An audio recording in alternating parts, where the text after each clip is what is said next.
Hi and welcome back. For this demonstration, we're going to take an example of a fairly well-known visualization in the Tableau gallery called A Tale of 100 Entrepreneurs as a starting point, but we will end up with an original story and a few different ways to present it. In terms of a design checklist, it would include these main parameters. Let's say the main stakeholders are the editors for a popular business magazine. The audience for this data story include the readers of the publication who primarily access this content through the website and mobile devices. The process of the walkthrough itself will be presented largely using Tableau story points to help organize the narrative, which we'll call a tale of tales. These are the story points. There are 3 segments in part 1 of this walkthrough. The first will be what's called a heuristic evaluation of the existing Tale of 100 Entrepreneurs visualization on the gallery, along with some other comparative data stories using some of that same data.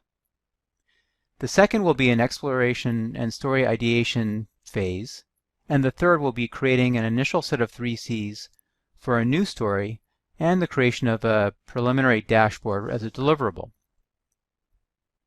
We will end part 1 with this dashboard that we can use as the basis for a more polished story format and presentation, which we'll develop in the part 2 walkthrough.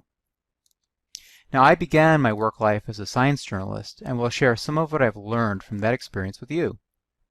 Trial and error are part of the mix, and some level of collaboration and reality testing with others can make a big difference in the outcome of your project. I'll discuss more about that soon. First, let's take a look at A Tale of 100 Entrepreneurs. If you haven't taken a look yet, I'd suggest you take a moment now and review it. I'd also like you to evaluate it and know what works well and what doesn't work well and might be improved before you hear my comments. Now, one of the first things I typically do in my user experience design work is called a heuristic evaluation. That is, based primarily on my personal knowledge and experience, assessing an interface or visualization and noting what works well and what might be improved. This evaluation can be done in various ways, but for our purposes, we'll do a quick version. And as I said, I encourage you to go back and do this on your own to see what you determine. Now, I'm not exactly sure what the originators had in mind for some of this, so my critiques for this viz should be taken with a grain of salt. Let's begin by taking a look at the title and description. The Tale of 100 Entrepreneurs. Is that what this is about? It's hard to see. I think I'm going to take some screen captures and jot down some notes and markups. It will look something like this. So I'm noticing that The Tale of 100 Entrepreneurs seems to suggest it's talking about entrepreneurs. But then when I look at the descriptive text, it says something a little bit different. It talks about companies. I notice too that these growth groups look interesting. Rocket ships, hot companies, and slow burners. They're intriguing titles. Let me take a look at this description here, the subtitle. Inflation-adjusted revenue growth for 100 of the largest public software companies. Despite the optimistic projections of a new startups, this shows that getting to $50 million in revenue can take many years. Now again, the title and description seem intriguing and draw me in, which bodes well for our story creation. However, after looking at the description and dashboard visualizations, again I see the names of 100 companies but not the names of any entrepreneurs. That's something to consider for my story title. The description is interesting, but it also raises a few questions, including, does the fact that this data is for only the top 100 largest public software companies skew the data in a way that I will need to address in some way? There's a range of companies in the mix, so will there be an apples to oranges issue here? The visualization breaks the companies into 3 growth groups. Rocket ships, that is companies that reach $50 million in under 6 years. Hot companies, which are those that reach $50 million in revenues in under 12 years, and slow burners, the ones in the group which take the longest. I wonder what kinds of comparisons to do for our story. One concern, among others, is that the number of years is just one aspect, but perhaps the starting year and the type of company are factors in determining how fast the companies grow. I may decide to pursue some of these questions further for a particular story and file the rest away for another day. At this stage of the process, I'm not sure what my story will be just yet, or what to include or exclude.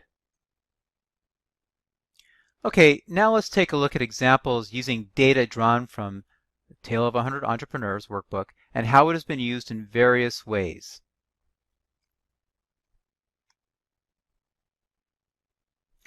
One example is an article appearing here on the left. It's from the Wall Street Journal from 2009 by Scott Austin, and it's called How Long Does It Take to Build a Technology Empire?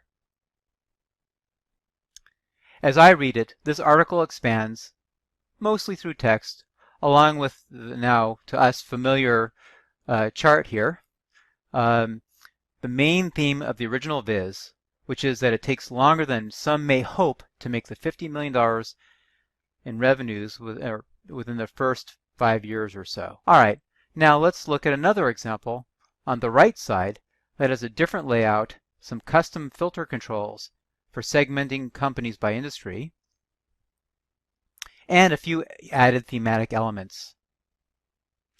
Now in this example, the growth groups are broken out as hot rods, hares, and tortoises, as opposed to the rocket ships, hot companies, and slow burners of the original.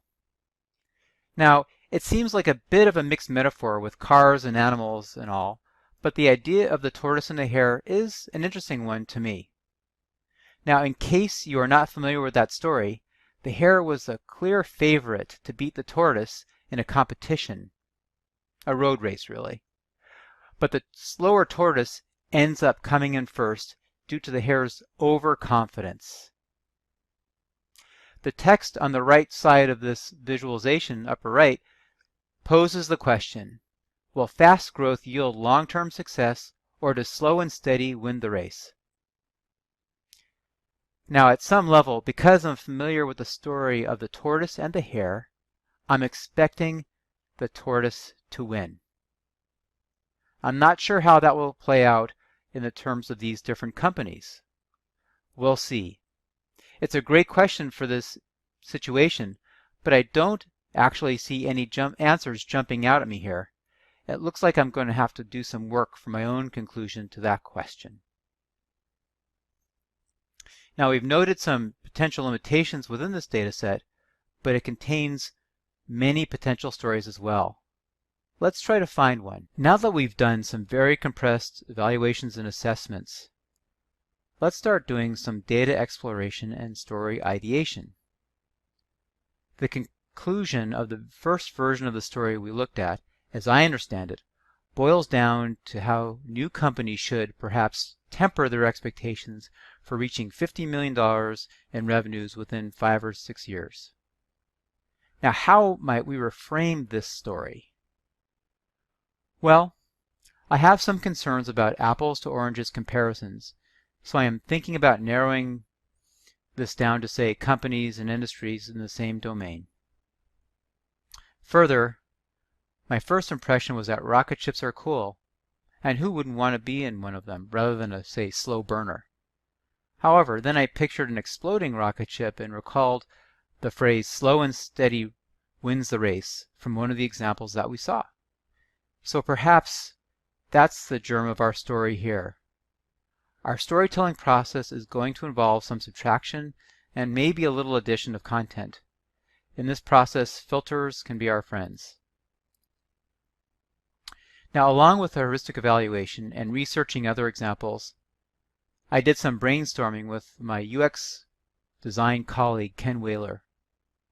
Now, if you are not a domain expert for the kinds of data stories that you are assembling, it can be a very good idea to find some subject matter experts, or SMEs, or at least people who are great sounding boards.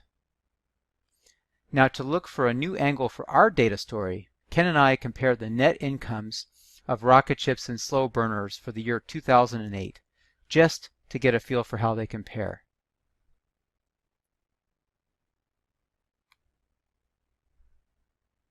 And you can see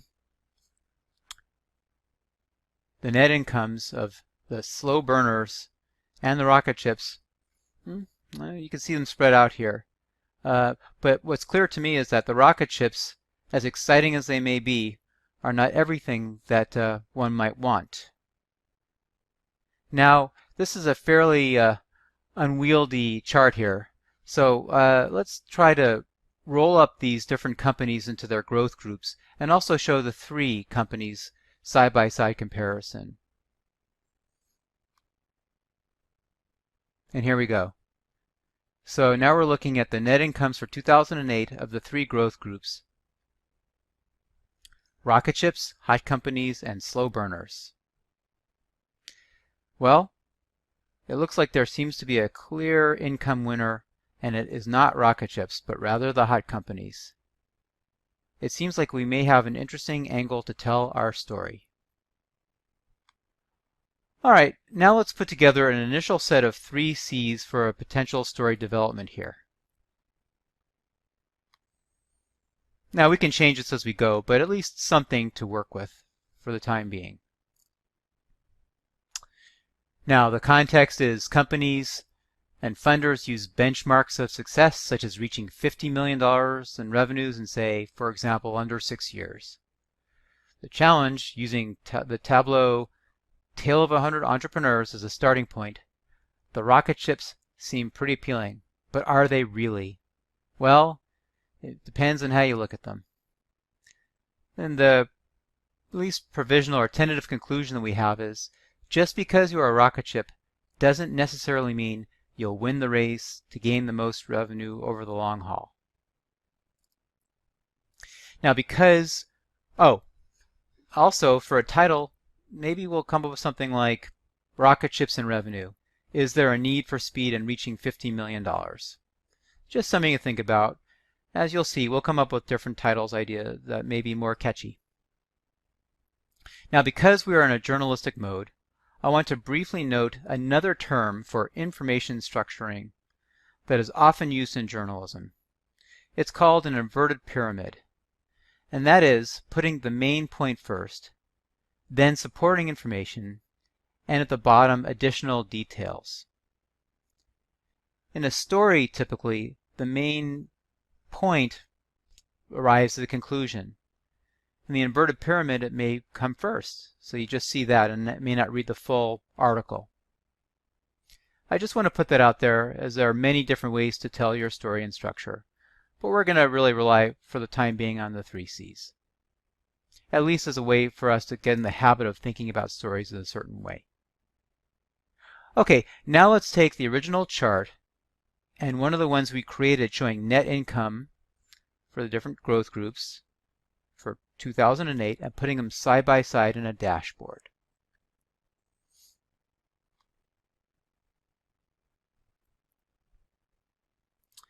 Now, I'll need to think about this a little bit further and vet it with some SMEs or other interested colleagues. But in the meantime, we have an idea to pursue here. At least for me, the visualization that we created changes the picture of the original viz. So here's what we created, and here's the original viz. And rocket ships are looking pretty good in this original viz, but maybe not so good over here on the right. Assuming we are satisfied with our data and analysis, which for our purposes, let's say we are, then we can think about crafting a story in terms of framing, format, and design elements. Again, for demonstration purposes, let's assume the stakeholders for this are the editors of a popular business publication, and the audience are the readers for this publication. Now this dashboard brings us to the end of part 1 of A Tale of Tales. But the story is not over yet. In part 2, we'll explore creating some data story mockups that might appear in a popular business publication. The main goal of this story is not to provide definitive answers or investment advice, but to give people to take a second look at the original viz and its premise from a different angle. Companies with labels like rocket ships sound fun to ride in, but are they the best vehicles for success? In the description that accompanies the viz, it says, despite the optimistic projections of new startups about getting to $50 million within 5 years.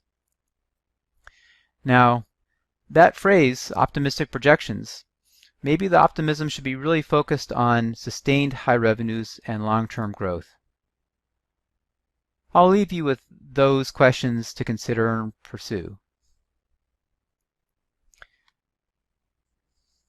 As always, I think it's a good idea to keep digging for new angles, question the data with curiosity, and have fun in this process. And now for the thrilling, or at least I hope, thought-provoking conclusion to our narrative, A Tale of Tales, that describes the creation of a journalistic-style data story geared for a popular business publication. Let's come back to our Tale of 100 Entrepreneurs and take some of the work we did from that and apply it to 4 different visualization approaches to tell our data story. One is simply a Tableau dashboard that could be, for example, used to share and discuss with colleagues and stakeholders. Another is a 3-part presentation using Tableau StoryPoints or perhaps PowerPoint. We'll also do a single view infographic for a business publication website, for example, and a vertically stacked version of the story suited for a phone screen. Now in this scenario, the story will be geared for a more general audience, and for this reason, we're going to use a few design embellishments along with the charts to draw in and engage the audience. The way you decide to tell your story comes back to thinking about your design checklist and how the total presentation aligns with it. Now this brings me to briefly touch on a topic which can be quite controversial at times, but is important to raise in the context of data storytelling. Given the goals and purposes of your story, adding non-essential elements to your presentation may be helpful or harmful. Whenever possible, keeping things as simple and clean as possible is the best approach. However, in my opinion, adding in certain emotional enhancers can be helpful in some cases to make a point or case more memorable. It's really a judgment call that you're going to need to make on a case-by-case basis. Okay, let's take a look at the original dashboard for a moment.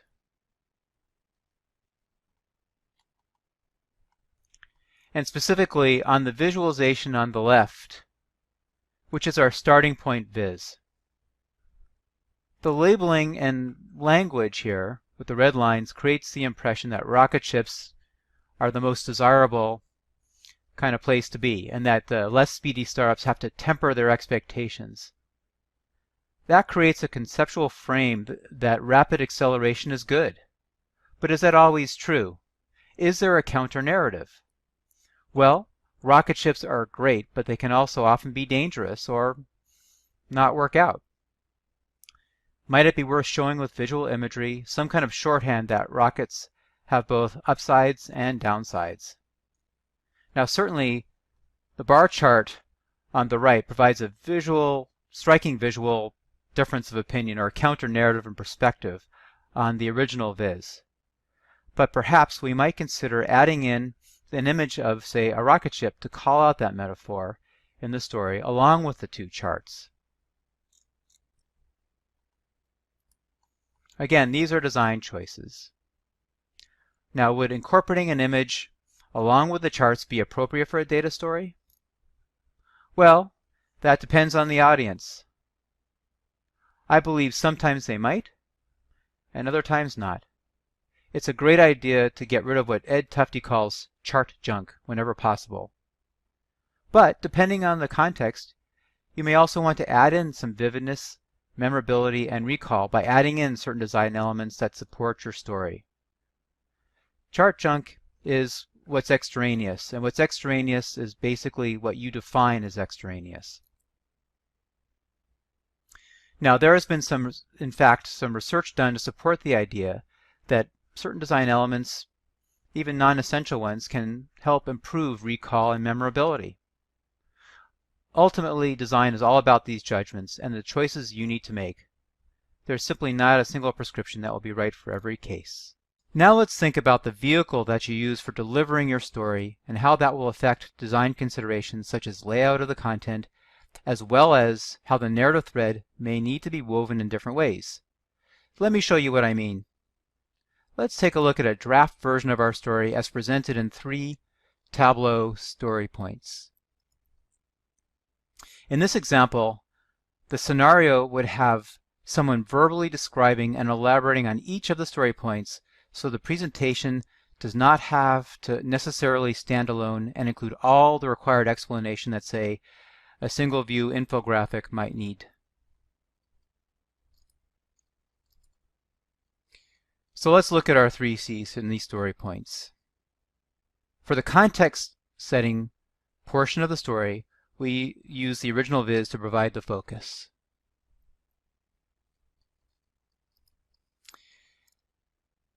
For the challenge portion of the story, we are essentially asking whether there is another way to look at the data and what that says about growth groups in the original viz. Our chart suggests that perhaps there are other ways to view these companies.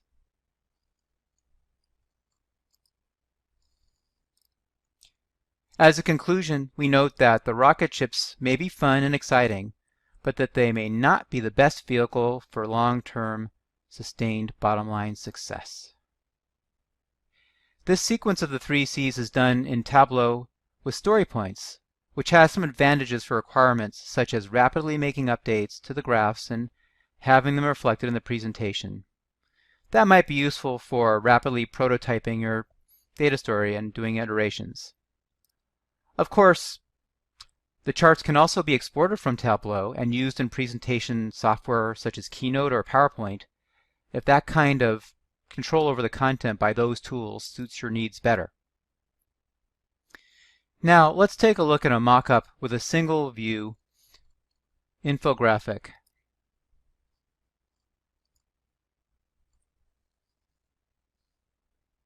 That is that's going to be on a business publications website. In this case, we use the original viz, our new chart, and some color-coded descriptive text that allows us to call out what to notice for comparison between the 2 charts. In some respects, that descriptive text fills the role of a narrator for the story. Now, if we wanted a story version of this for a mobile phone screen, then we'd probably employ a vertically stacked setup for the mockup, as in this example to the right.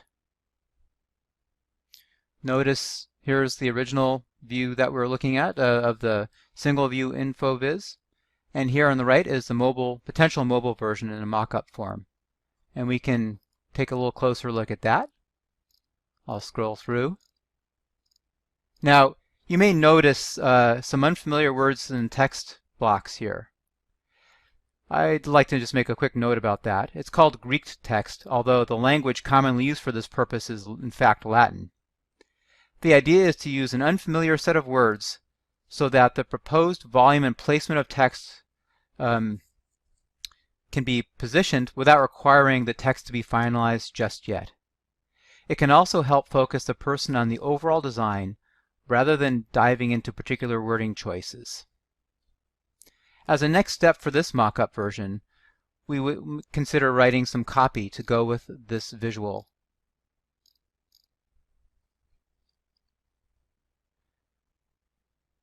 A next step for this mock-up version would also be to write some copy and to weave it in to the charts and images that we've positioned in this mock-up.